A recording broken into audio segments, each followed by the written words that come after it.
We were on our way to another location, but we passed this wonderful cemetery in Weston, Massachusetts. It's a perfect day, and the leaves are falling. The ground is carpeted with yellow and down here red leaves. It's absolutely beautiful. I almost don't know where to begin because there's so many possibilities. We have front lighting, side lighting, back lighting. We have rows of rim-lit stones. This is an old cemetery, so it's classic New England. I'm going to begin with my wide-angle lens because I see a lot of wide-angle possibilities here. In this situation, I'm going to be using backlighting. The stones will be backlit. The ground has wonderful texture from the sun that is fairly low-angled. But I want to point out one really important thing. When you shoot toward the sun, you're going to get lens flare. I get questions on this all the time from my online students and when I give seminars and workshops. People always want to know, how do you get rid of lens flare? The problem is, if you include the sun itself in the composition, you can't get rid of it. It's going to be there. You can make it less by angling the camera just a little bit, and maybe it goes down over this area instead of right down the middle of your frame, but it's going to be there.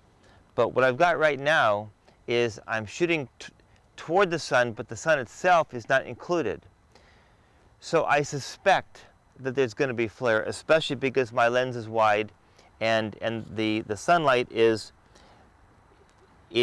coming into my lens from that angle. So if I expect it, that means I can see it in the viewfinder. It may be very subtle, but it's going to be there.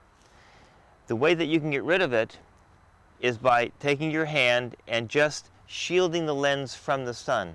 Actually, it just went behind a cloud right now, but it'll be out in a minute. Here it comes.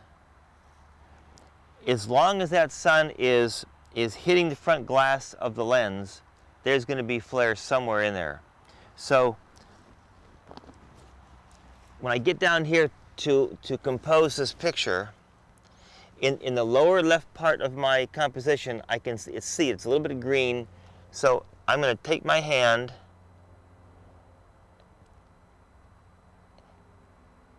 and just cup the lens. With a wide-angle lens, or actually with any lens, you've got to be careful not to get your hand actually in the lens itself. You don't want to see it. It's just above, because sometimes there's a very thin line between seeing your hand and blocking the flare. So, could I use a lens hood?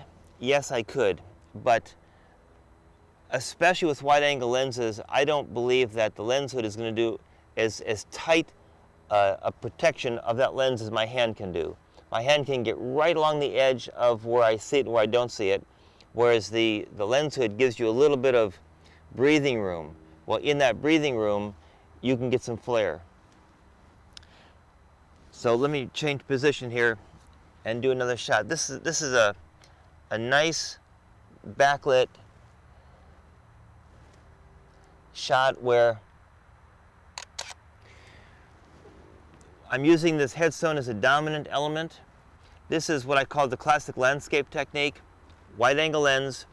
I'm maybe 3 feet from this headstone, very, very close. I have focused about 8 feet into the frame.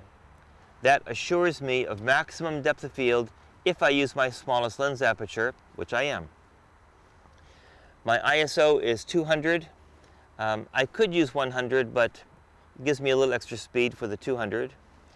And I have set the camera on mirror lockup because nothing is moving except the falling leaves, really. And so I don't want anything to possibly introduce any kind of blur into my system here, so I get a tack sharp picture.